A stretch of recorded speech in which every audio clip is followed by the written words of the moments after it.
Tonight we're talking about tonight we're talking about the topic of cooperation, getting along, which also entails humility. It also entails dealing with envy, jealousy. It also entails Vaishnava aparad. There's like a whole, and it also entails there's a whole combination of topics, and it also entails understanding Prabhupada's desire and how he expected us to work together, and how he wanted us to work together. And then it also brings in to consideration the obstacles and the difficulties in working together. So, I can explain the reason that I wanted to give this class. And I think I'm going to go to Mayapur TV just to make sure that I'm there, well in live. So you go to Mayapur TV, you see my name when I'm broadcasting live. First you'll get, so then you'll see, there I am. Yeah, okay. And then if you go up on top, you get chat. So I'm on chat also on both Nanda Dulal Haribol. So, yeah, okay. It's kind of distracting. So,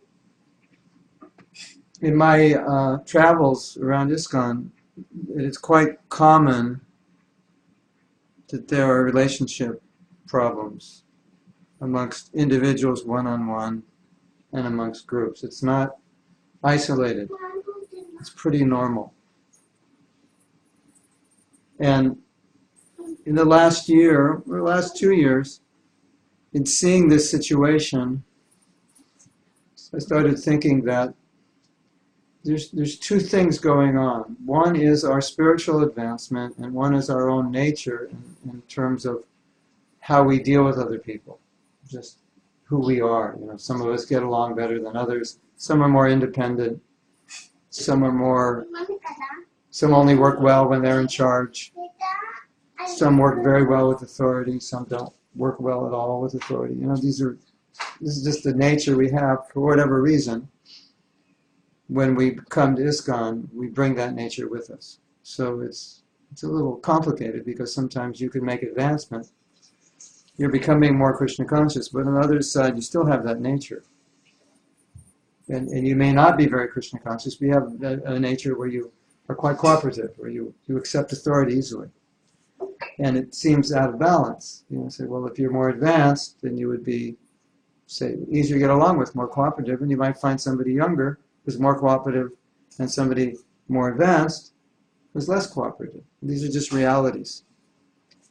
So I thought, at one point I was thinking that it seems like anyone who joins ISKCON, it would really be beneficial if they could take a course in how to better get along, because it's necessary, because we're in an organization. It was just a thought. Like, you know, you do general training for new devotees. You do Bhagavad Gita, you do Nectar of Devotion, Nectar of Instruction, you take all the normal courses. You teach new people the basics. But there's no course in how to get along with one another. What to do when you have a conflict, what to do when you see a fault, all these things. How you express it, how you deal with it, how you work in a group when you don't agree with somebody, how do you deal with when you hear that your friend said something bad about you to somebody else, all these we don't, and then often we don't deal with it well because we're human. And so, you know, we come to ISKCON with a certain way of dealing with it. A lot of that doesn't change a whole lot. Okay? Maybe when you become very Krishna conscious, it'll change. But even when you become very Krishna conscious, certain things about you don't change a lot. So then I thought, let's try to talk about this. And then I had a reservation, and this is my big reservation, that I think a lot of devotees will benefit from it, and I think some devotees will have a difficult time. They'll just have an extremely difficult time working within groups. And when Prabhupada was here, he saw that And sometimes he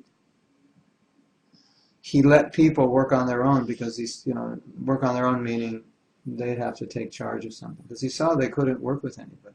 And he wasn't in a position, he didn't want to take the time or wasn't in a position, whatever the reason, to deal with that in a detailed way. It was just, okay, you go here, you go here. In some cases, he would say, okay, if you can't get along, and people at that point were going to leave Krishna consciousness, he said, then just come with me, stay with me, travel with me. The point was, we need devotees association, so we need to get along, because if we don't get along, we leave the Sangha. If we don't have the Sangha, then we can't become Krishna conscious. So he wasn't really taking the position of so much mediator counselor, although he did that in general, as general principles. But he didn't usually sit devotees down and counsel them or go very deep into a person's nature and psychology or why you're not able to cooperate, although he did a little bit. But sometimes he would have to take that extreme. Just, okay, you go here, you go here. His general principle was that in some situations, you get people together and it's obvious that due to the chemistry, they can't work well together. They're just different. They're both leaders, or they're both followers, or they're both not well equipped to maturely deal in a relationship, whatever it is. And so in situations like that, Prabhupada was always appealing to the mission.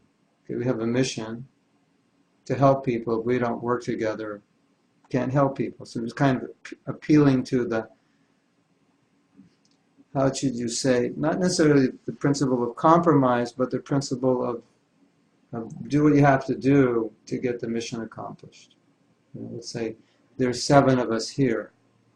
So someone has to be in charge, and maybe we decide someone should be in charge, but not everybody is happy with that decision. So Prabhupada's saying that may be true, that he may not be perfectly qualified, but somebody has to be in charge, and we have to learn how to work together. That was kind of what he was appealing to for the mission, for the benefit of conditioned souls. So sometimes that's the only appeal we can make. Nothing else will work other than there's a mission, and we have to adjust to it. And we may be hurt, we may be upset, we may find it difficult to deal with another individual, and we just think, for the service of Prabhupada, for the service of the mission, we have to make some adjustment in our own consciousness. Or sometimes that adjustment might be, unfortunately, okay, I won't have anything to do with you, all do it and I won't do anything, which is not the best. It's an immature way of dealing with it.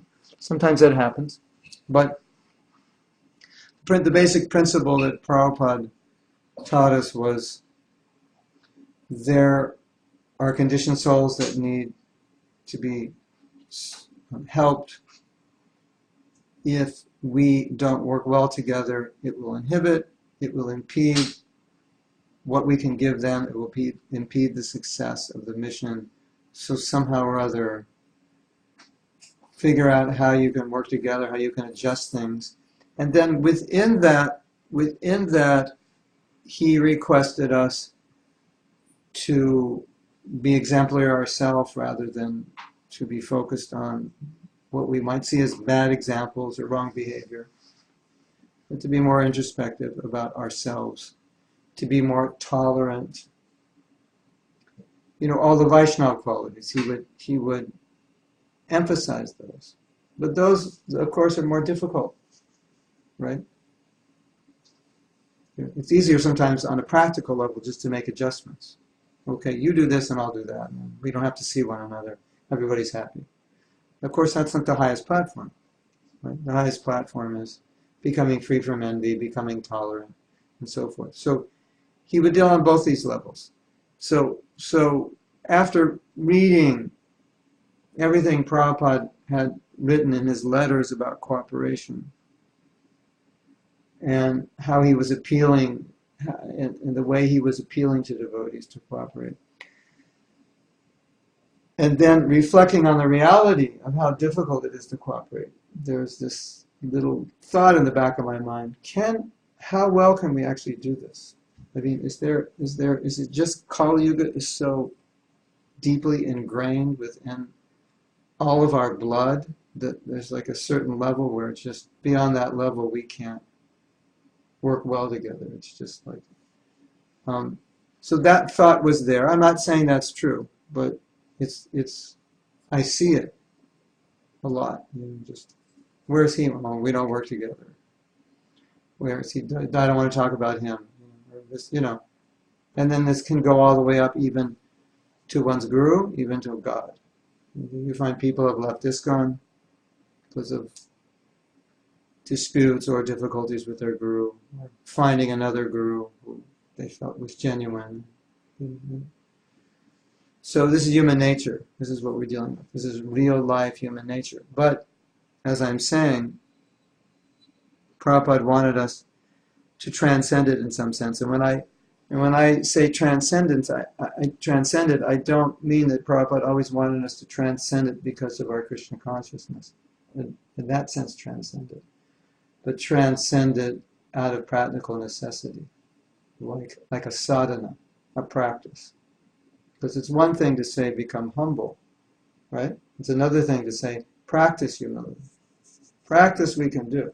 Become humble, that may be lifetimes away. So when Prabhupada would say, when I say transcend it, that's what I mean. Okay, deal with it. So I have that reservation that maybe everything I'm saying is useless in the sense, not useless in terms of philosophy, but useless in the sense that we're so conditioned. We are the way we are, that maybe there is not a tremendous amount we can do to enable ourselves to better work together other than become more Krishna conscious. But the other side of me thinks, yes, if we want to, we can learn how. There are ways of dealing which we can learn and we can put to practice, and ways of seeing situations which we can learn and put to practice. So I wanted to attempt to deal with all of this because of, as I said, because of the necessity.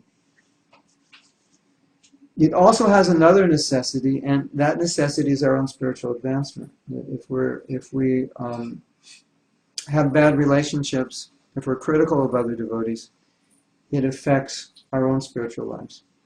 And particularly it affects our japa. And so one of the offenses to the holy name is to blaspheme the devotees. And Bhaktivinoda talks about this in an article, how being critical of another Vaishnava is allowed if the intention is to help the Vaishnava or help a situation. If it's not based on enmity, that is not considered to be offensive. It's like there's a situation when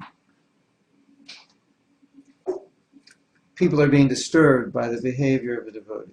And so you're concerned that other people are upset. So it's not out of spite, out of enmity, out of jealousy, out of enviousness or anything. It's just you want to help the situation, right?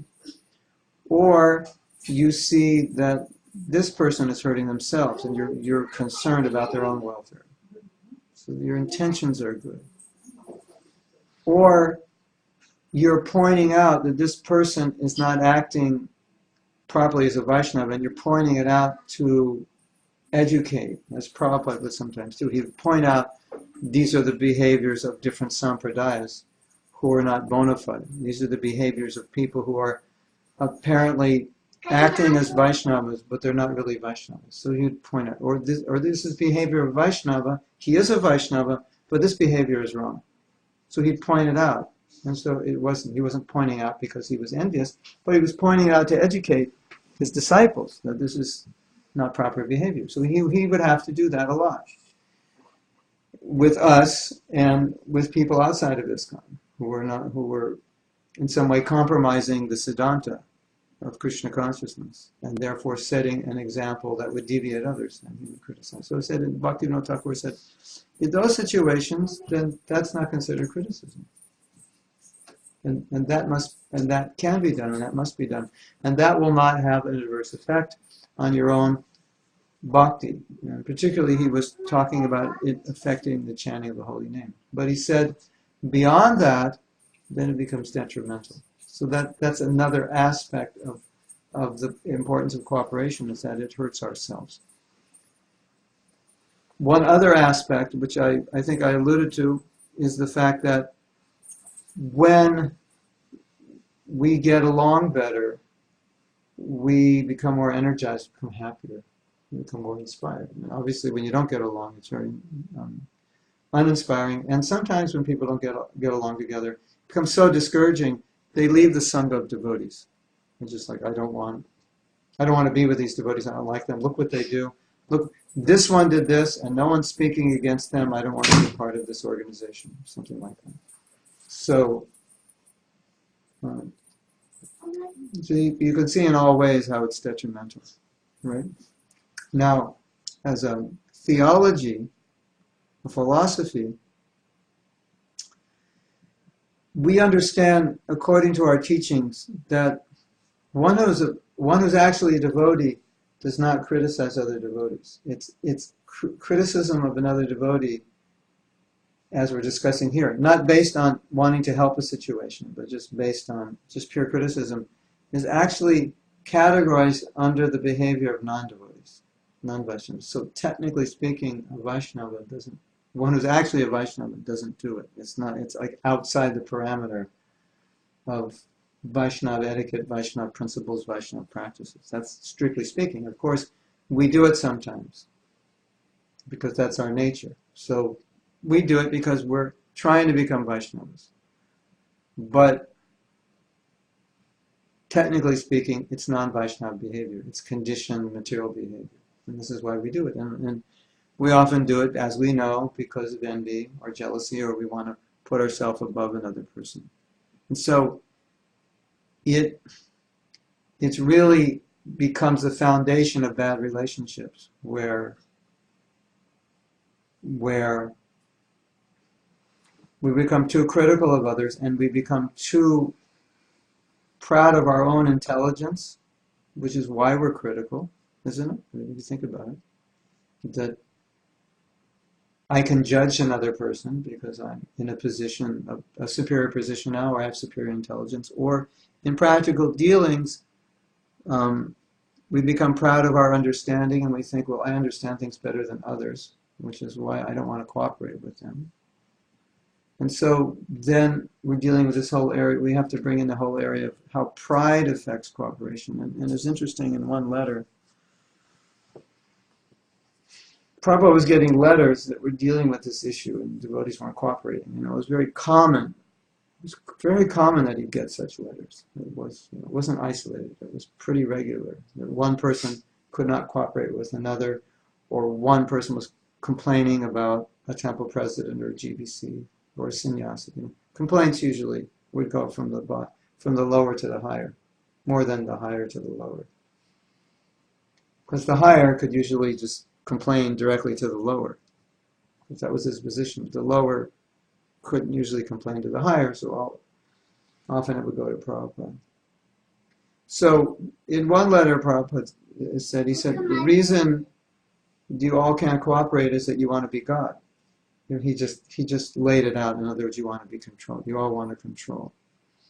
And so because we have a very strong tendency to control, it makes it extremely difficult to cooperate. I want to be in charge. You want to be in charge. She wants to be in charge. And we even see this, right, in family. There's only two of us, two adults in the family, and still there's conflict about who should control, or who should control what, right? So it doesn't take a lot of people for conflict, to create conflict. It's Kali Yuga, it's a challenge, and I think it's very important for us to understand as an organization that if we don't meet this challenge, it can undermine the effectiveness and the potency of our work. It could destroy it, obviously, but it takes a lot of internal factioning. It takes a lot of internal tension to totally destroy it. But if it doesn't totally destroy it, it certainly can minimize it. the Gaudiya Math that destroyed it.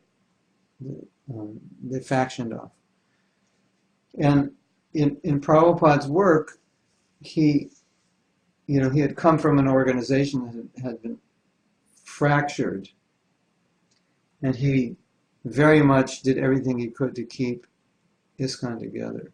And whenever there were any potential factions or factions did develop, he would do everything he could to dissolve the faction, to bring them together, because his teaching to us, which was practical, was together we'll be powerful.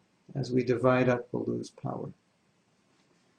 So I was just listening to a lecture by one of my godbrothers, by Sheshika, and he was saying something, his own realization, which I agree with. He said, the greatest austerity for us in ISKCON is to cooperate. There's no great, that's going to be the most difficult thing of anything, more than chanting your rounds, more than following the regular principles, more than anything.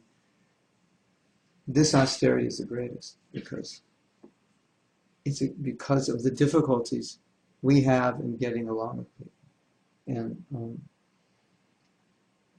so that's kind of like a foundational background of why I wanted to do this course. And I had done a course similar to this before, or give these classes. But I wanted to do more in it because of the importance of it. And my thought was that there are skills, just practical skills in dealing with people, which we need to learn and which we can learn, that will help us better cooperate. And we may not all have good skills. Some people are better at communication, some people are better at cooperation, and some people are not. And there are skills which those who are not can learn and become better at it. And it's helpful for us. So,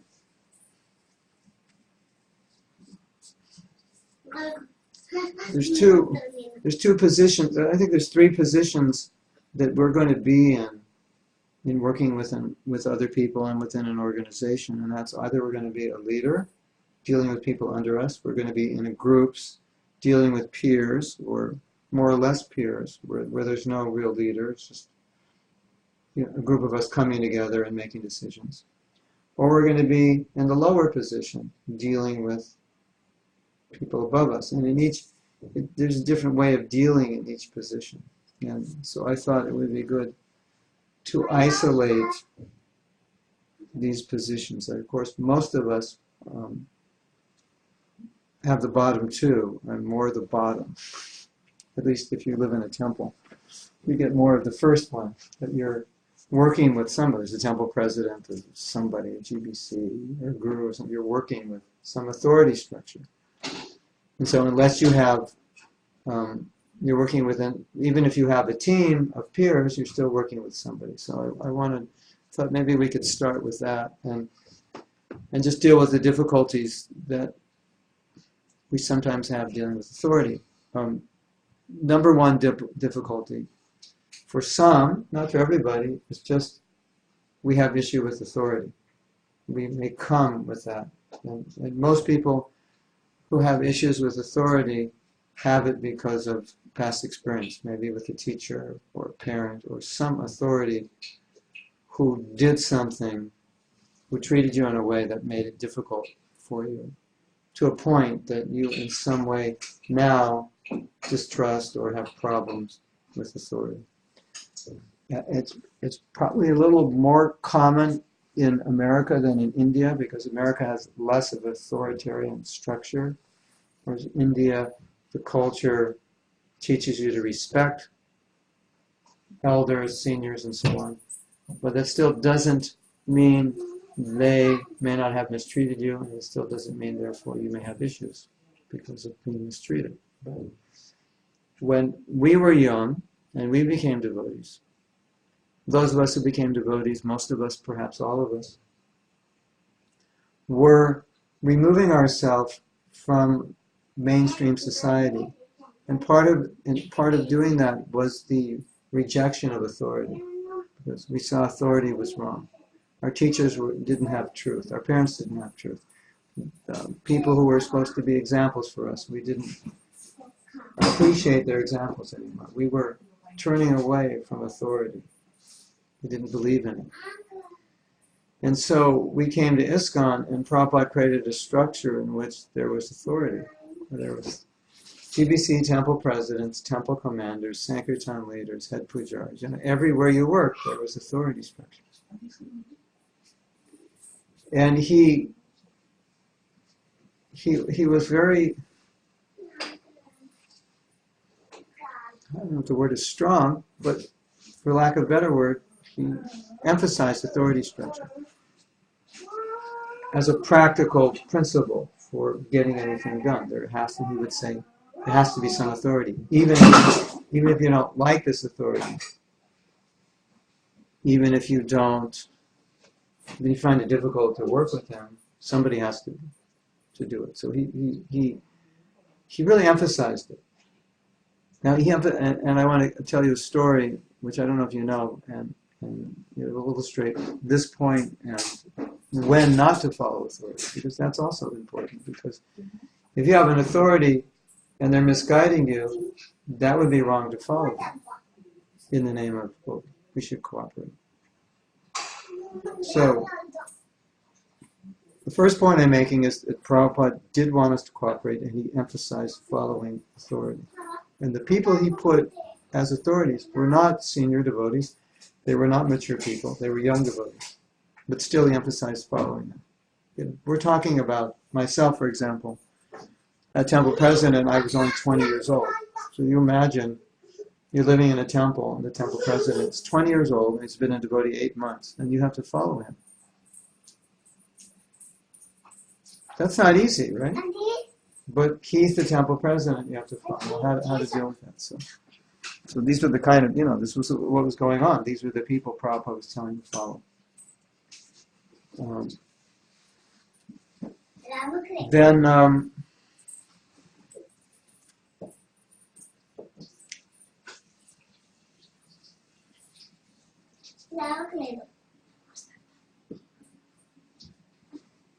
it required sometimes a lot of tolerance, sometimes required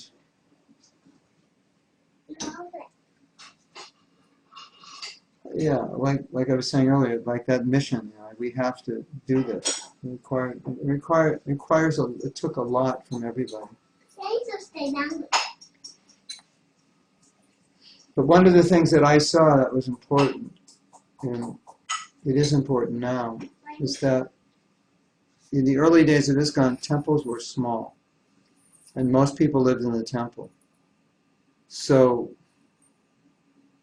I think that close association of being together all the time helped us a lot, because we were a family.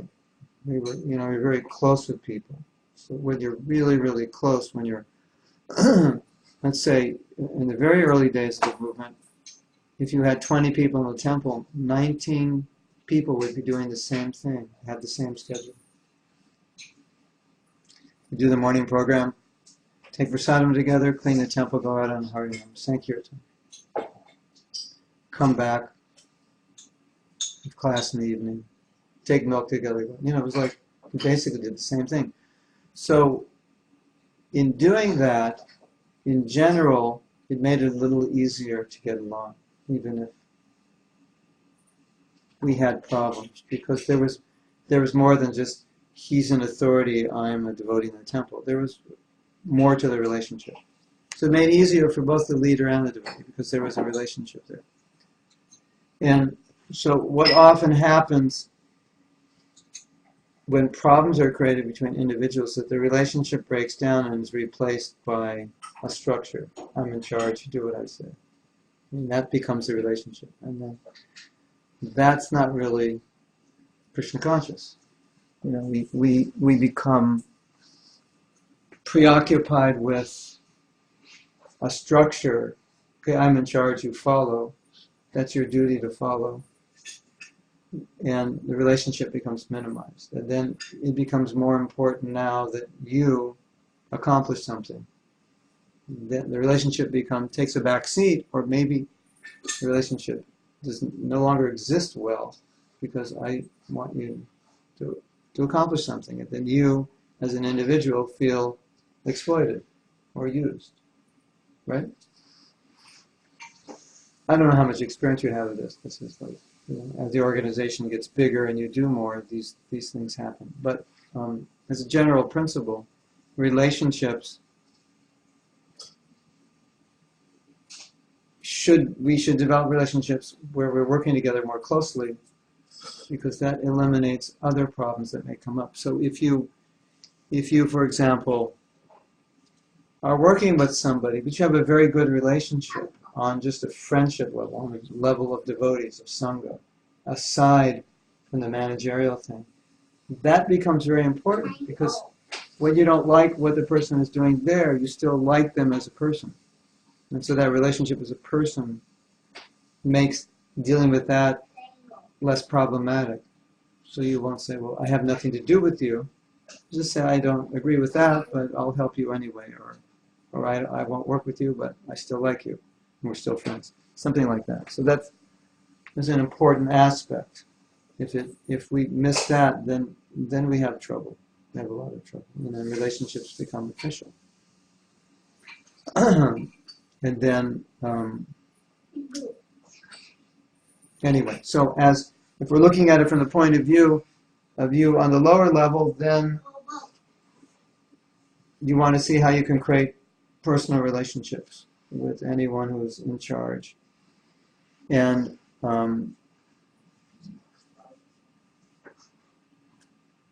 cooperate as much as you can, because it has to be done. Now,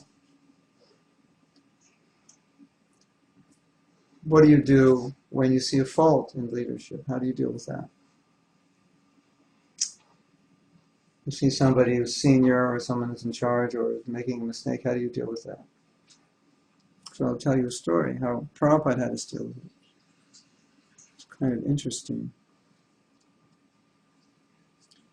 There was a situation in our movement in which the leader in charge of a temple seriously deviated.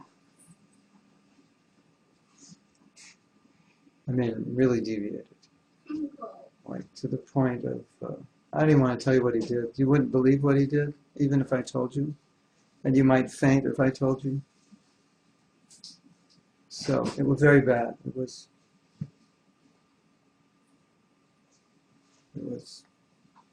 horrible. And he was taking a very dominant position, and he had deviated.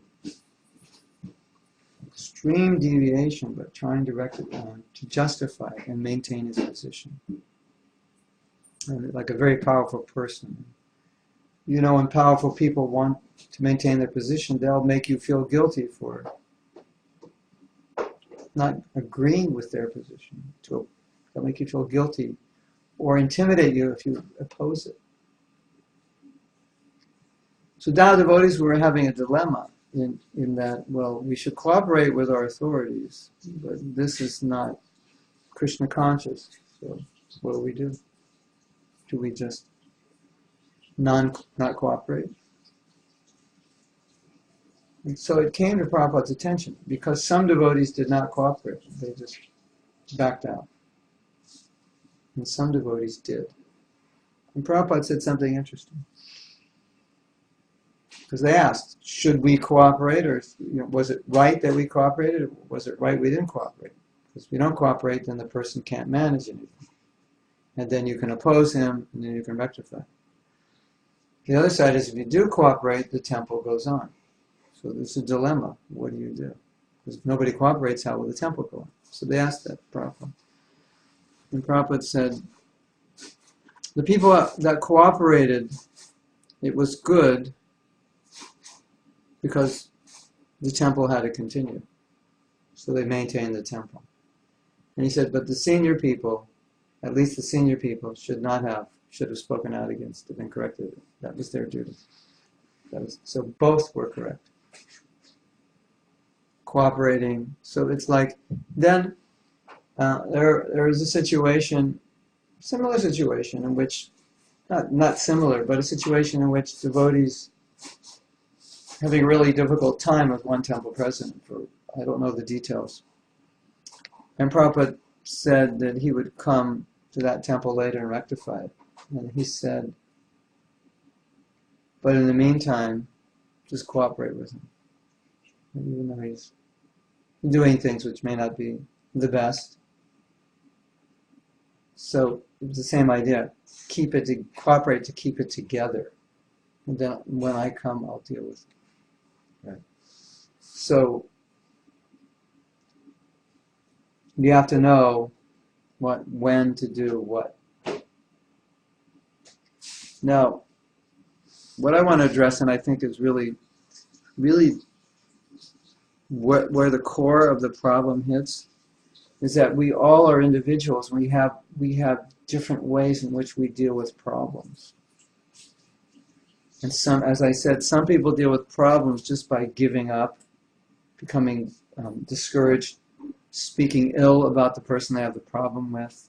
That's how they deal with problems. It's not a mature way. It's not a productive way to deal with problems, but that's how some people deal with it. Just get upset. So that's it. I'm not going to do anything. Or just don't say anything and just go home and criticize. That's often how we deal with it. It's just who we are. It's just maybe it's the way the people we grew up dealt with problems. It's just how we deal with it. And that's, I think, where we run into the biggest difficulty, both personally and as an organization. If we're not able to maturely deal with things we don't agree with people who don't agree with, people who do things that we don't think are right, people who don't treat us the way we feel we should be treated, all these things, can cause us to react this way. And in the Course I Do on Forgiveness, we talk about this, and we talk about often how we react in very immature ways, because we've never learned how to react in mature ways. So somebody does something, it hurts us, and then we remain hurt or disturbed. And we just, we can't deal with the person, we can't work with them, we have nothing good to say about them. And it's a very immature way of dealing with the situation, and we have these very strong feelings towards them. And it's just how we feel. Right? Now, I see it more than a spiritual problem as a psychological problem, for lack of a better word. That's just who we are. That's how we deal with it. And I think one of the things that is extremely important in improving relationships and learning how to cooperate is to understand our own nature and why we get upset about it. How we get upset, why we get upset. And therefore realize it's not so much the situation of the person, but it's more us. When we come into that situation, we don't know how to deal with it. It's more of our problem and our fault than other people's fault. And if we understand that, then we can resolve a lot of issues, which are really issues more about us than the other people. So you find a fault in another person, but that fault is bothering you. So it's more about the fault bothering you than that. Everybody has faults, Okay, you have a fault, but why should that bother me? Why should that impact my life? Your fault. It's because of how I'm taking it. So if we're not able to understand that and realize, oh, it's how I'm reacting, then we have a problem. This devotee wrote to me the other day and said, she was mistreated by someone. I forget the details. And she said, it felt like a thorn in my heart. Like it felt like they were pushing on a thorn. She said, they're pushing on the thorn in my heart. What should I do? And I said, pull out the thorn. There's nothing to push on now. So that when we become upset because of what another person does, they're pushing on the thorn. But if there's no thorn, then their actions won't upset us. So that's where we run into problems. Right? That's a big area. It's that we're getting upset because of what someone else did. because of who we are. Because we're allowing this person's actions to upset us. Right?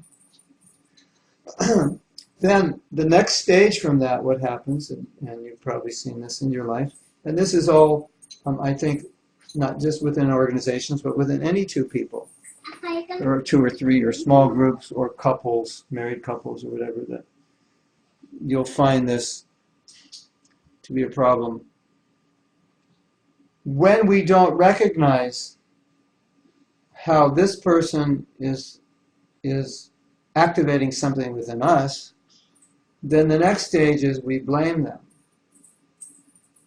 So it's like, my problem is due to them, so now I can blame them for my problem.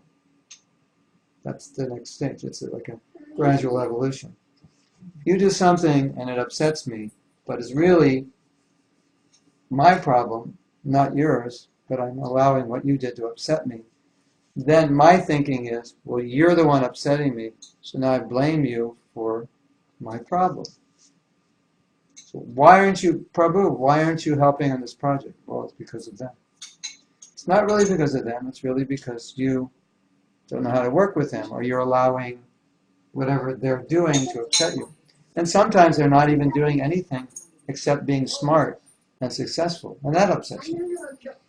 Because you want to be the one who gets recognized as being smart, or more, it's not something like they're doing is really bad. Sometimes they are doing bad things, but sometimes they aren't. But in either case, we're allowing it to affect us. So then we go to the next stage, which is blame. And blame is a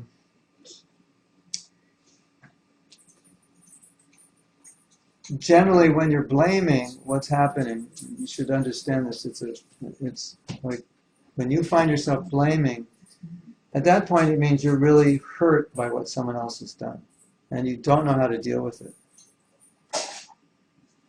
So, because you're hurt, the way you're trying to relieve your hurt is by blaming, because you don't know how to relieve it any other way. You're not trying to transcend it. You're not trying to process it. It's okay, I was hurt, this person did this. Maybe I've done something wrong. Maybe it's the way I'm approaching it. You're not thinking that way, which would help resolve your hurt in a more Krishna conscious way, or a more grounded way. But you're blaming, because by blame you're trying to relieve your hurt. And if you blame them enough, then you can feel justified for feeling how you feel. And that way you won't feel bad anymore. So number one, it doesn't help you. It makes the situation worse. And number two, it makes the relationship worse. Right? And then number three, it starts to become an offense to the devotee, because now we're fault finding. And number four, it discourages us. So if we backtrack from the point of blame, so okay, I see myself blaming, now backtrack. Okay, why am I blaming? What's the thorn in me that they affected? Why am I reacting that way? You can just backtrack and then try to rectify it. So this when we talk about cooperation, in order to be able to cooperate, I feel personally, from what I've seen in my own life and seen with other devotees, that it requires an extreme amount of honesty with oneself and an extreme amount of tolerance of others, that others will act in strange ways, and they'll do things that are upsetting, but we have to be more tolerant of what they're doing, so that we can control our own upset, so that we don't have all these reactions of blame, discouragement, aparad, and so forth. Otherwise we just have a very awkward situation. Like you have, extended families can get very awkward in terms of rivalries, and this one doesn't like that, and right? Now it's family. Family's supposed to be close. So it's just a reality of life that we're all not so good at tolerating others. We're very good at blaming others to deal with our own lack of dealing with the problem ourselves. our own lack of introspection of why am I getting upset? And we give this example. Give this example in the forgiveness workshop that oftentimes you say a man will see a woman who's very attractive and it will incite lust in him. And he may in some way think that the woman is causing the lust, but she's not causing it, she's only activating what's already there. Because if he was a pure devotee, a beautiful woman would not activate lust because there's no lust to activate. So it has to be something that's there. So often what's happening when we're getting upset is the person's just activating something within us. But we think it's because of them. It's like they've thrown something into our heart, but it only activated something that's already there. And if you recognize that, then it's much easier to deal with it, because then you'll stop blaming them. And you'll see they just activated something. It had to be there. They didn't put it there, it had to be there. Right? It's like you go shopping, for example, and you see something you like and you want to get it, right? So, and you see so many things you don't want to get. So there has to be some desire to want it or some need you have. Otherwise you see, go to a store, you see thousands of things you don't want, right? So something connects with something inside of you. Go, oh, I'd like to have that. It's like a man goes shopping with his wife, right? She's looking at this beautiful jewelry, beautiful saris. He's just getting bored. She's getting excited. Her blood pressure is rising. She's thinking, oh, I have this, right? And he's like, can we leave now? You already have, 58 saris, 300. How many do you have? Do you really need this one? Oh, but it's so nice. So it's because that desire is there in the woman to decorate herself, to look beautiful. Right? So, and then when, you're 67 years old, and then you go in a sari store and you'll just think, yeah, when I was young, this excited me now. You've given away all your saris, you have 3 saris now, and they're white with a border. Or they're all white if you're a widow, and then you're fine. So we have to see it the same way. That the person is just bringing something out in us. So my wife upsets me, my boss upsets me, my brother upsets me. But they're just bringing something out in you that you haven't dealt with. So if we understand this, then we can use all these problems to help us, and then we can better work with people. Or maybe somebody is taking charge and they're really good, and you realize, actually he's better than me, but I'm envious of him because he's better than me. And it upsets me that he's going to be more successful than I'm going to be. And you're honest enough to admit that. You say, that's really the problem here. That's why I can't work with him. And then you realize that if I work with him and I submit to him, that will help me overcome this problem. And I was thinking today something very interesting. I don't know if you're aware of this. Is everybody still there? Yeah. Okay. Sometimes I never know if they disappear. I was thinking of something today that's very interesting. That many of the most prominent gurus in our movement, I don't know if you're aware of this, but when Prabhupada left, 11 devotees became guru. Right? Wasn't Radhanath Swami, wasn't Niranjan Swami, wasn't Shivaram Swami, wasn't Indradumna Swami. I'm listing these because these are gurus with lots of disciples. Who else? Wasn't Bhakti Vikas Swami, wasn't even Gopal Krishna Maharaj. Who else? Prominent group, B.B. Govinda Maharaj. He was the original. Japatak Maharaj was original. Thinking of the ones who weren't original. But anyway, you get an idea. Some of these. So these people that now are very prominent in our movement, Radhanath Swami, right? He was not a guru. Kirtananda Swami was the guru, and he just served under him. He didn't accept disciples. Kirtananda Swami accepted disciples. He just served humbly under him. Indradumna Swami served humbly under Bhagavan.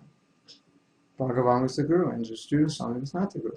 Shivaram Swami served under Bhagavan and others. Bibi Govinda served under Bhagavan. If you go down the line of so many of these exalted gurus, they didn't become gurus. I don't know. When did Radhanath Swami become guru? When was he? Must have been... Because there was a point, it must have been the 90s sometime. So Prabhupada left in 77, so 10, 15, 20 years, working under someone else. Now all the people he was preaching to, they were becoming disciples, and he was of another devotee, and he was just encouraging them. So they took this position, what we say in America, playing second fiddle. Play first violin and the orchestra second. So they were playing second role to the leader. They were willing to accept that position. And then what did Krishna do? Krishna said, okay, now you're willing to take this position, now you're ready to take the other position. Right? So I think that's a very good example of how, their mood was, this person is in power, this person is successful, let me serve them. I don't have to be the one in charge. This person is successful, let me serve them. Let me help them. That will please my spiritual master. That will please Prabhupada. So if you're ever in a situation where you see somebody's qualified and you're honest enough to admit that you're envious of them, then now you can reflect. Okay, here's an opportunity. I should actually serve them because this will be pleasing to my spiritual master. That's the broader vision of cooperation. Sometimes when there would be conflict, then Prabhupada would say, well, let's say, who should be in charge? And Prabhupada said, well, who's ever most qualified, they should be in charge. It was simple. It's a simple answer to a simple question, right? Who should be in charge? Most qualified person. But with all our envy and politics, that we couldn't come to a decision. It was hard for us to say, he's the most qualified, he should be in charge. So these are, it's interesting if you think about it, because as you work together, and everything I'm saying, you could relate all this to being married. And as you're close to someone and there's conflict, if you're honest enough to look at what you're feeling, and whenever there's conflict, why there is, you'll see something about yourself that's contributing.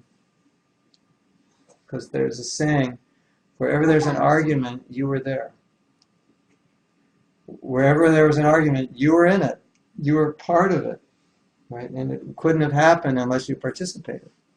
Even if the other person is upset, you have to reciprocate and get upset also, right? Otherwise, you would dissipate the argument. You say, oh, I'm sorry, or I didn't mean to do that, please excuse me. You could dissipate it, right? So whenever there's friction, then we have to look and ask ourselves, okay, now what am I doing to contribute here? And even if you feel you're not doing anything to contribute, what can I do to resolve it? To dissolve the argument, to make it better, right? So in working together as a couple, as a group, there's always this opportunity, whenever there's friction or problem, to ask this question, what am I doing to contribute to this? Because as Martin Luther King said, if you're not part of the solution, you're part of the problem. So, you say, well, I didn't do anything to contribute. Well, you're contributing by not solving it. Right? There's a problem here, so now if you're not doing anything to resolve it, you're contributing. And I think as individuals, if we are more reflective about why am I not reacting positively in this situation? Why don't I feel like cooperating? Why am I becoming disturbed? Why am I criticizing this devotee? If we, instead of focusing on the problem, the other person, be focused on the why am I reacting this way, then we could come to a much higher level of working together and criticizing. And the reason is, the definition of humility, dictionary definition, is to be aware of your own faults. So that's what we're talking about here. You become self-aware, right? And of course, humility is fundamental to bhakti. Without humility, you don't have bhakti. It's not like, well, I'll get Krishna consciousness and someday later I'll get humility. We'll work on the humility part later. Now I just want to chant. No. Third verse of Shikshastakam, this is how you chant. You don't get it late, you don't worry about it later, you worry about it now. So it's we have to understand right from the beginning that humility means self-reflection. That I always have to look at, and it's interesting also, if you think about it, that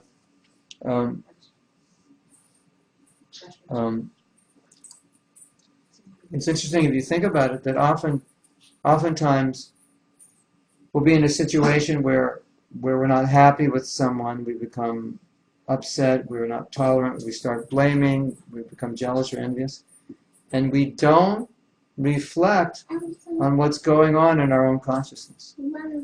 What we reflect on is what's wrong with them, isn't it? That's where our consciousness is. It's always what's wrong with them. It's not what's wrong with me for thinking about what's wrong with them, which is how we should, that's how we should be thinking, right? It's not. So you see why cooperation is so difficult, because we're very much oriented towards focusing on what's wrong with the other person. We're not oriented to focus on what's wrong with ourselves, and that's our lack of humility, because that's what humility means. It's to refocus on yourself. What's wrong? What's wrong with me? Right? So who wants to walk around thinking of what's wrong with me? It's more fun to think about what's wrong with others, right? Is it? I mean, it's not, do you gossip with your friends about what's wrong with you? That's not fun, right?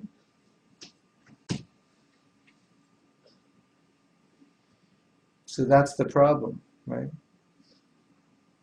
That we don't understand the definition of humility, and therefore, when we're not acting in a humble way, we don't recognize it. And instead of thinking, I'm agitated, I'm disturbed right now, this is wrong, we think, that person's disturbing me. There's something wrong with them. It's very interesting, isn't it?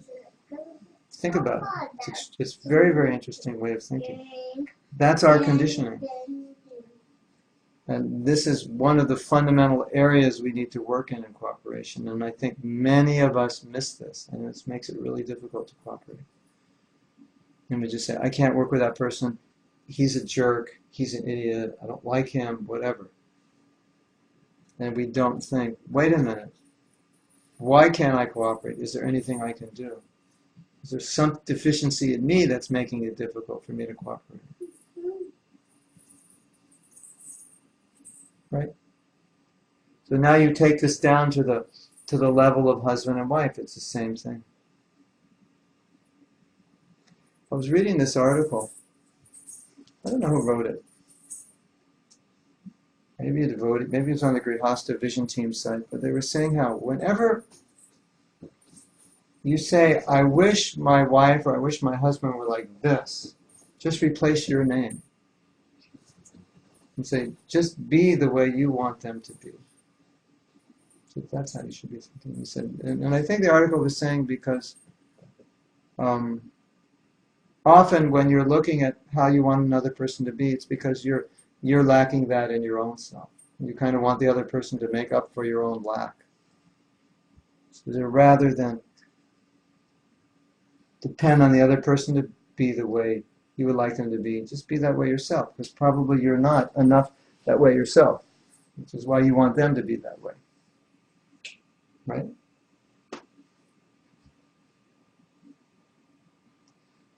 So you see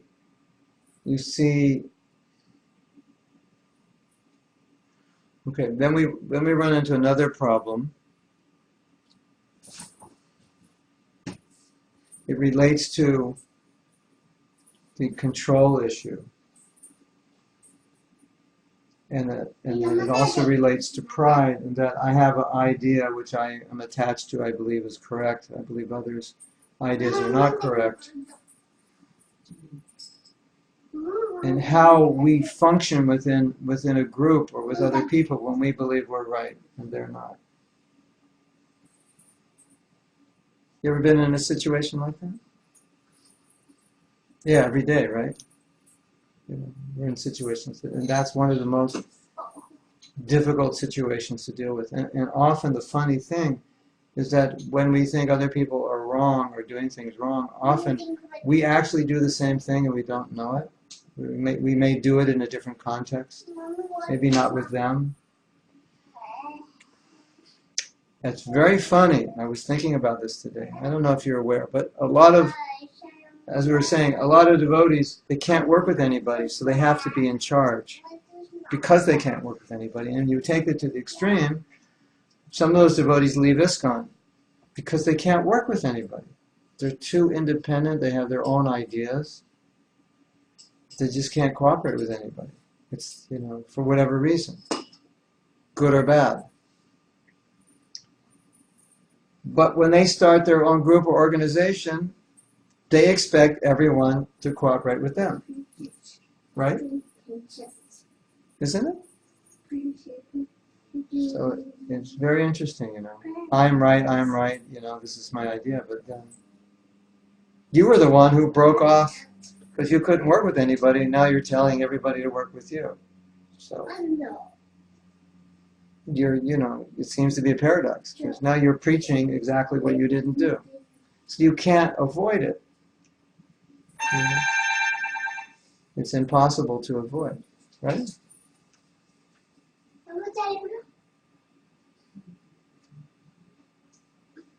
So therefore, one of the big challenges is I'm right. I have a need to be right, and the false ego just really has this intense need to be right. It doesn't like to be defeated. It doesn't like to be wrong. So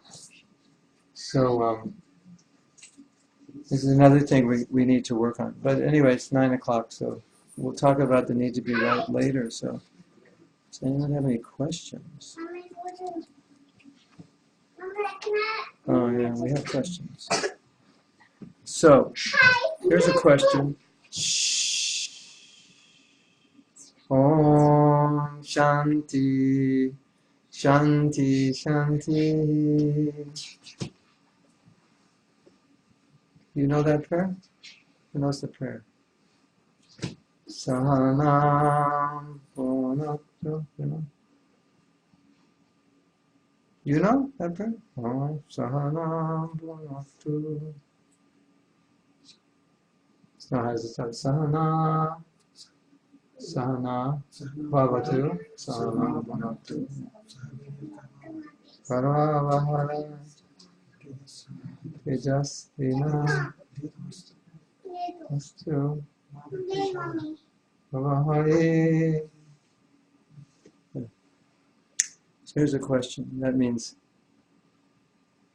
may we cooperate together in our studies.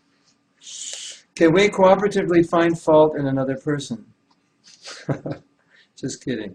Seems there's a fine line between finding fault for no reason and having to point faults that you see are negatively affecting yourself and other people. I think if you take into consideration what I said about a person stimulating the thorn within you, and that it's a question of how you operate. I mean, how do you operate in your life? Do you operate from the paradigm of we want to work for the highest good and benefit of others, or do we want to operate from the paradigm we want to work for the highest good and benefit of myself? Because fault finding is all about your own self. What you like, what you don't like about another person, how the other person upsets you. It's not about being of any benefit to that person, is it?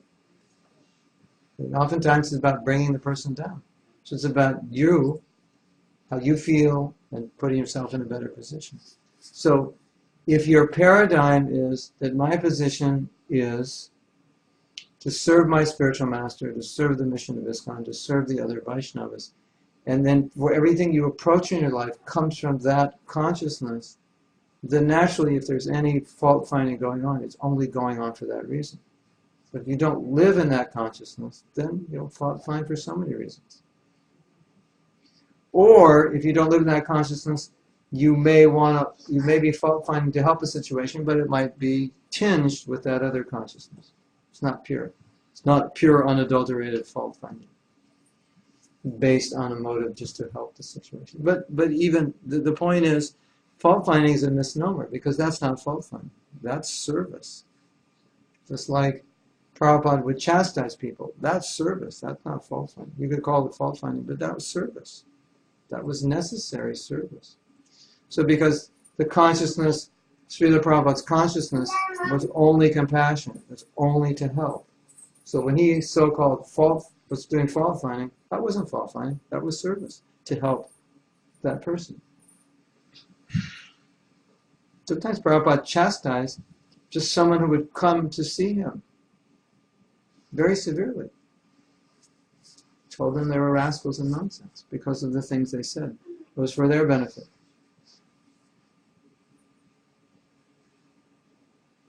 And not because he was personally upset, but he was upset because they were offending his beloved Lord, and he couldn't tolerate them. So it's different. So when you're advanced in Krishna consciousness, you become upset because your spiritual master or Krishna has been upset by the actions of another person or the words of another person. So your whole reason for becoming upset is different. It's not about you anymore, but generally fault finding is about us. I don't like what you're doing. It's really strange, and I think you've experienced this, and one devotee was telling me this. He said, I become so critical of devotees when they do the wrong thing. And then when they do the right thing, I become critical because then I become envious that they're becoming more Krishna conscious than me. You can't win, right? You lose. On either end, you lose. You do something, it upsets me because I think you shouldn't have done it. And then next week, you do something that's so Krishna conscious that I can't do, that I become envious of you, that, well, he's better than me. People are going to see he's better than me. So you see the consciousness? What's the foundation of that consciousness? It's all about me. What's making me feel good, and what's upsetting me and not upsetting me, and how you're making me feel good and not making me feel good. But Krishna consciousness means I just want to help and be of service. And so your whole concern, if you're in that consciousness, you can't fault find it. So you see, fault finding comes from a different world. It's very much about me. Where I'm at, what I like, how I can get one up on you, get some honor, some special position over you. That's what it's about. How I can put you down. How I can just vent how I feel, like a little kid. Sometimes your kids are crying over something stupid, and you say, "Stop crying." You're trying to tell them it's not worth crying over. So as big kids, we don't cry, we just get angry. And so somebody might say, "Calm down. It's not that bad."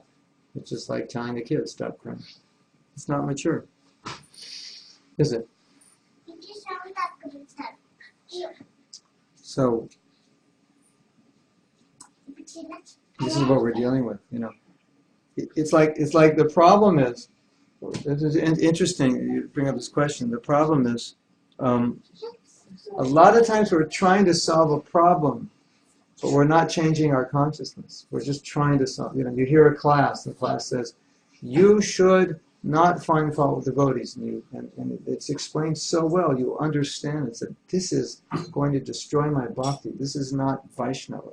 Mahaprabhu does not tolerate this. This is worse than sin. It's aparad. It can destroy my bhakti. You've understood it clearly. This is the worst possible thing I could do. But then 2 weeks later, you're doing it. Why? Because you've only understood the rightness of it or the wrongness of it, but you haven't changed your mentality, so you continue to do it. Does that make sense? Because there's, say, you shouldn't find fault, but what's the mentality of a person who doesn't find fault? That's what you have to get. Not just that, okay, I'm not going to find fault. From today on, I'm not finding fault. You know that doesn't work. It's just the inspiration will last for a week or two. From today on, I'm going to chant better rounds. Unless you shift your consciousness, it won't happen. Right? So there's a mentality you need that goes behind it. So in answer to your question, say if you have the right mentality, you'll never find fault.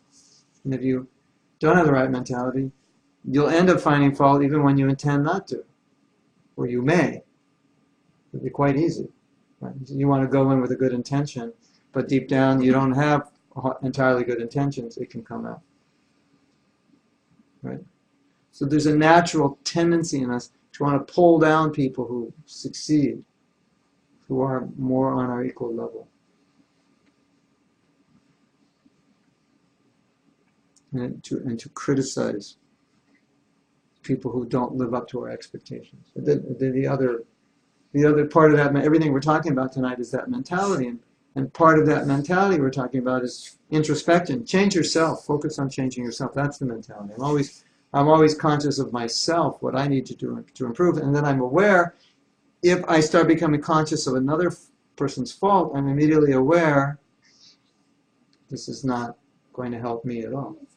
It's a deviation from the way I should be thinking. You have any faults? No faults? One fault, maybe? You have one fault? You ever do anything wrong? You appear devotee here. Prabhu, Yes. how should we respond to somebody finding a fault? In us. Wait a second. He's got one more question and I'll answer that. I think then I just have to be honest with myself and see, how do I feel when I'm seeing what I'm seeing? Times that I fall out of pride, yeah, jealousy, envy. Has a distinctive yucky feeling. Yeah, exactly. That you just, it's like, this is a good point. Let's say I see a situation, I'm becoming upset. I should be thinking, if I just allow myself to stop and say, what are you feeling right now, Mahatma? Are you feeling Krishna conscious? Are you feeling inspired? Are you feeling miserable because you're focused on another person's fault and it's upsetting you? And the natural answer is, yeah, this is obviously not Krishna conscious because I don't feel Krishna conscious now. Like sometimes I'll be in situations and I'll be getting disturbed and immediately I'll stop and say, okay, something's going on that's not Krishna conscious in my consciousness or in my surroundings because I'm very disturbed now. So that's the right way to think. So as soon as you see that you're disturbed or jealous or envious or whatever, then you stop and say, okay, I'm thinking in the wrong way now. And this is the reaction. Let's continue. But noticing something is not right is different. The class is so good because it just speaks to me about being honest with myself. Especially when you said to look and see what emotion that fault you see produces within yourself. Yeah, exactly. Because I think that's the essence. I mean, I've been kind of looking. One of the things, Timothy, that I've been noticing that concerns me, or maybe interests me is a better word, but it does concern me, is that how our natures are so strong, that who we are as a conditioned being is so strong, and it doesn't dissolve easily when you become a devotee. And that's why you see a lot of non-devotional consciousness within very nice devotees. It's just kind of like it's a whole, you get a whole package when you join. You get Krishna conscious package and you get yourself. Right? And so yourself tends to predominate more than the Krishna consciousness because this is who you are. And so oftentimes I see situations in which devotees are having trouble. And I see so much it's about who they are as people. And these are, situations that they have had trouble with before, and they'll continue having trouble with until they start recognizing it. And I'll tell you a funny story.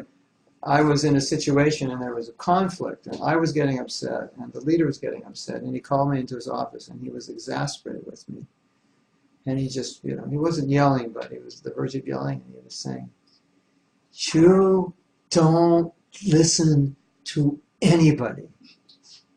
That's what he told me, right? And it totally shocked me because that's what my father used to tell me. And so at that point, I knew what he was saying he was just identifying who my nature. That I just have a hard time listening to people because I think I know better. So it was very interesting. That's just who I am. But recognizing that helps me. So when I'm having a conversation with someone and I realize my nature is I have a difficult time listening, then I stop and I say, so what you're saying is this. So I listen. So I have to make more of an effort to listen. So you're saying this, and you feel this, and you believe this, and you think we should do this and not. So if I do that, that balances that other side of me out. Because that's my nature. So that's something that has to be done. Let's see. Yeah. So you're just honest enough to acknowledge what's going on with you. So your question was, when people find fault with you or criticize you, what do you do? It's an interesting question, and I would like to make this more of a generic question. I'll say whenever we're in a situation that's upsetting, whatever it might be criticizing, it might be anger at you, people just doing something that bothers you, whatever. Whenever we're in a situation like that, we always have this question, what should I do? And I think the first thing, which is just a generic, not a specific answer, is we always, as conditioned souls, we tend to think we have a right to respond in a way that isn't Krishna conscious. Almost like I could rephrase the question. I don't know if you're asking it this way, but I think when some people ask it, this might be in their consciousness. If somebody's criticizing me, is it okay if I become upset? Or is it okay if I tell them to shut up? Or is it okay if I criticize? There's some like, is there an okay level there? And I think what we have to understand is that there's a generic answer for every what should I do in this situation, and it always has to be act in Krishna consciousness. But sometimes inherent with those questions are there parameters when I can act outside of Krishna consciousness. So I can give you the most Krishna conscious answer as a starting point, and then we can kind of lessen the intensity because this answer is difficult. But maybe not so difficult. You have to see what you think. Srila Bhaktisiddhanta Saraswati Thakur said, if somebody criticizes you, you should think, Krishna has sent somebody to teach me how to become more humble than a blade of grass. That's how you should think. Now the problem is, if we don't want to become more humble than a blade of grass, we won't appreciate it. If you actually want to become more humble than a blade of grass, you'll see, okay, Krishna sent me a really good opportunity. So he's given me a really good chance here in the humility department to take a few steps forward. But if I don't want humility, then I'll become upset. I'll defend myself, I'll criticize them. Then you can take it to another level. You can say, listen to what the person says and consider it. Maybe there's truth to it. And maybe I need to apply it.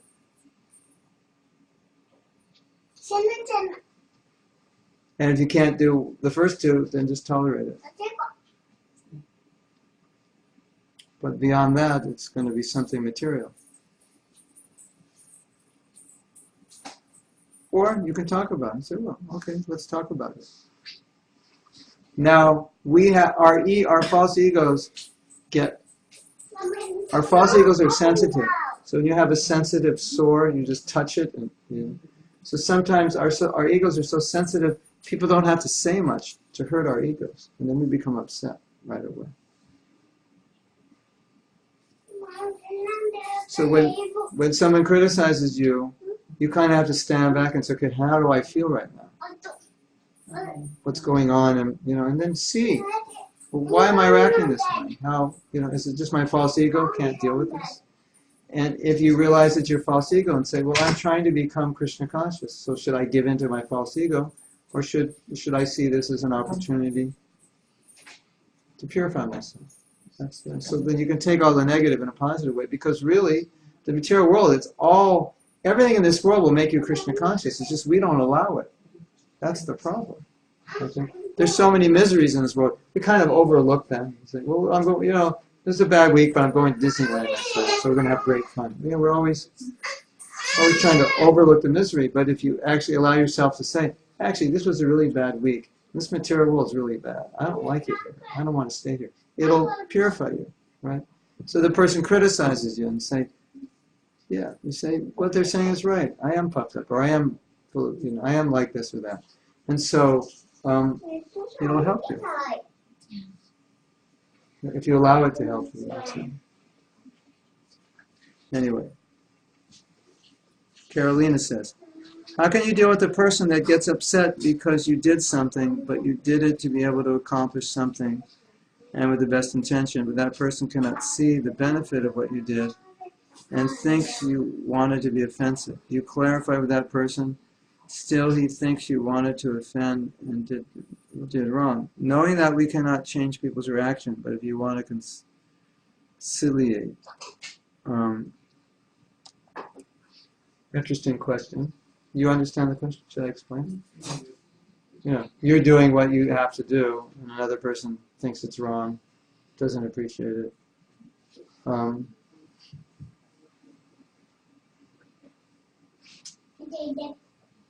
It's going to be different for every situation, every specific situation.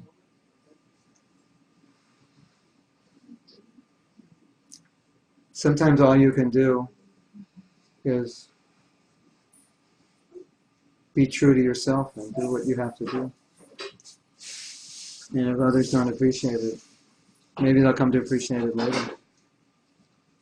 If you know what you're doing is right, if you're getting guidance from scripture, from sadhu, from your own heart, and you know this is, and it's helping you advance, or whatever it is, and you know this has to be done, then you have to take shelter in that that's the right action, whether others appreciate it or not. Now, if others don't appreciate it, you may question, well, maybe I'm not doing the right thing. Let me consider their arguments. But if their arguments don't seem to line up with the reality of the situation, with the teachings of Scripture and so forth, then, and you know, and you're clear on what you're doing, then you have to take solace in your own realization of that. And the world, and oftentimes the best response is not to respond. Because that may be the only way to respond, is not to. It's just say, okay, I appreciate that you don't appreciate what I'm doing. I understand why, but this is something that is important for me. In my heart, I don't feel offensive for what I'm doing. I actually feel inspired in Krishna consciousness because of what I'm doing. If it were offensive, I wouldn't feel inspired. And I don't feel offensive or critical in my heart. Because they're saying you're offensive, but if you don't feel it in your heart, you don't feel critical, then if you're honest with yourself and you know that, then it's okay. You're good. Right? But you have to be honest enough to know. Because you see, everything in bhakti is all about why you do it. That's, why am I doing it? It's not about what you did, it's about why you did it. So if you're doing it for the right reason, to please Guru and Krishna, and that is not to offend anybody. Now sometimes you might say, well, some people might get offended even though you're trying to please Krishna. What can you do now? If you're doing the right thing and other people get offended, there's not a whole lot you can do. There's a lot of wonderful devotees in our movement. Because of their success, they're offending other people who don't think they should be successful. right? They don't like it that they're successful. They think they have whatever they think about them. They think they're in some way bogus. And so they don't like it that they're successful. What's that devotee supposed to do? Not be successful?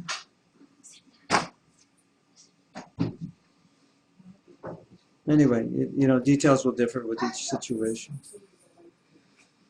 Okay.